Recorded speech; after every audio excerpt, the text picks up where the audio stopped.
What up? I'm going to try to elaborate on my 36-year plan that I said something about this morning before the bus gets here. It's right down there. You'll notice this video is long because I already said something this morning. But what's quick in my mind is, the art of building an extended family. Currently our social protocols only, we really only form tight bonds via family. There's some other, systems like religion or different kind of, sports or whatever. But martial arts does it. That's how I got my my homie Shane, who's like family, is a student slash homie. But the 36-year plan with this 108-day cycles and doing 108 of them over the course of time, doing them together with a tight-knit group of 108 people would be dope. And then, kind of figuring out that art and showing other people how to set up little tight-knit groups like that. All right.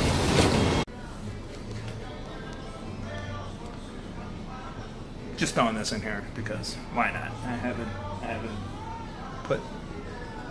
I don't take photos anymore of this. Just enjoy it. Where we're at is Davidoff Lounge in those cigar books. If you saw those, they came from here. So that's the end of that story. I don't know where I'm putting this in the video. I'll put it after the bus thing, and then you can watch that ramble. Oh, I've been sitting here talking about my 108 36-year plan with my homie Ed.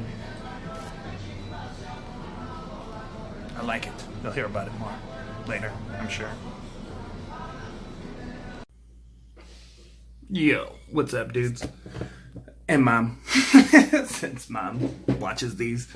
My 36-year plan. I took some notes, like I was gonna follow him or something. Maybe I'll follow him a little bit. I guess I've been working on this for a long time. What I'd like to create is a manual and system of sorts that I could have gave my younger self. My younger self would have went like, yeah, look, okay, let's do this.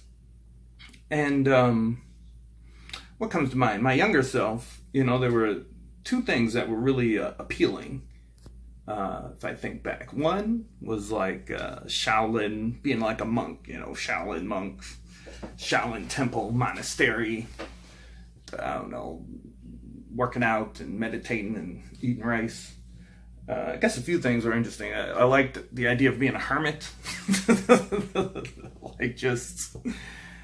living in a cave somewhere.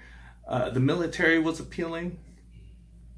I even did all the stuff to become a Marine, but then something happened that is beyond the scope of this. But yeah, I've always I would love to join some organization. I've always wanted to join some organization or system. I think most people do. I think it's human nature. I guess that, or be a hermit monk. And the most established ones, are all kind of religious organizations. Those are the closest example of what I wished existed, but those are not appealing for a lot of reasons. Even I like the Chan Buddhism stuff, but even that isn't what I'm looking for or would like to create. So yeah, with that out of the way, in the system that I'd like to, if there was one, if you told me one, hey, this one, I'd be like, oh, and I would just join one if there was one that was fitting, but there really isn't. So I'm working on one. And I say 36 years because that would be 108 cycles of 108 days would take 36 years. And over the course of this time, I could make really big goals. 36 years is a long time, but just if I'm just looking a couple steps ahead, my first thing would be doing it with 108 people, roughly, remotely. That would be like a first goal to have.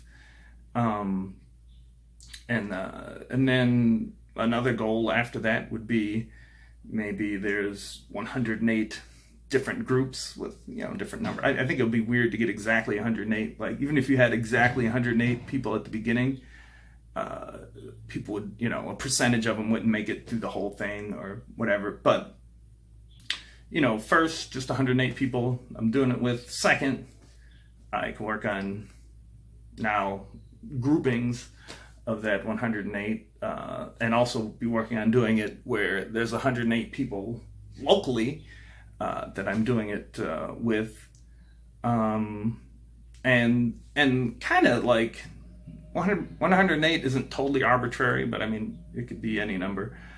But there's two key elements I think here. One, having cycles, I suppose businesses do quarterly, that's their quarterly reports, and they do it that way. But one is having a cyclical thing, and two, having creating groups, and the idea would to be, maybe it wouldn't happen with group number 1 or 2 or 3 or blah blah blah, whatever, but like the groups end up becoming really tight-knit groupings. So yeah, those two things: cyclical, tight-knit groupings. And my kind of the core of my philosophy, I guess if you want to call it that, is creating, like, the goal. I almost want to say it doesn't matter. I mean, it matters because you want it to motivate you. But, whether you make your goal point a year, 10 years, or 100 years, whatever, the idea is to structure your day, using the goal as a means to structure your day-to-day, because it is what you experience, what you live, is the day-to-day and the moment-to-moment. So, yeah, for me, the goal is just a means of structuring your day-to-day.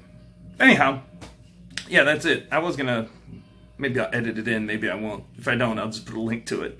But the kind of the deal with this, let's say, first I got to make a system for myself. But while I'm doing it, like, there's currently 3 other people doing the 108-day thing with me.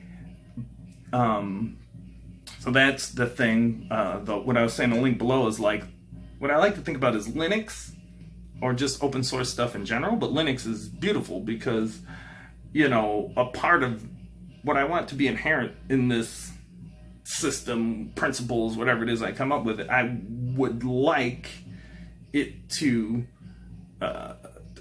whatever I come up with, I want it to be designed so it gets stolen and modified. Like, I don't want it to be, a fixed thing. I want to create something that then is I want to create it so it's designed to be taken and modified and improved upon. And Linux is the perfect example of that. It's an operating system. I'm about to put it back on this computer. But, it was an operating system that was created. It was open, so people were able to make new versions, and then people were able to make new versions from those versions. And the key thing, looking at Linux and looking at anything, there isn't a best version of Linux. There's a best version of Linux for whatever your application, you know, whatever it is you want to use it for. For example, if you're just using it at home let's say you want to set up Linux for your grandma or something. I don't know if I think there's a version that can kind of do that. That would be one function. You want it to be as simple as possible, easy, whatever for her to use. You'd want the GUI, the graphic, you know. But if you're running, you know, if you're going to be serving millions of web pages, you know, there's another enterprise version of Linux you'd want. And the same thing should be true of any kind of life operating system or group operating system where it you know, you can, it gets approved upon and applicable to, you know, like, for example, this just came to mind, now I'll stop rambling, but, like, right now, I am getting up, you know, works, wife has to be at work at a certain time, I'm waking up with her, now a little bit before her, doing my thing, whatever, come back, but, you know, and I can come up with a nice Monday to Friday, you know, Saturday, Sunday this way, but that might change for me or for someone else. The first thing that came to mind is if you're like in Alaska or like far north, like you get the weird where all of a sudden you got like almost 24 hours of sun, and you know, I'm sure there's different things you have to do and prepare when you're in that mode, or if you work third shift, or if your shifts are all over the place or whatever, you know, having I get up at exactly this time every day won't work. But there is something that would work for that. Anyhow, yeah, at the end of the day, I want to make a system that makes systems. I threw anti-fragile in there because anti-fragile is the idea of that when something breaks, it's stronger. Mumbling. All right. That's it. That's today's video. Right under 10 minutes. Peace.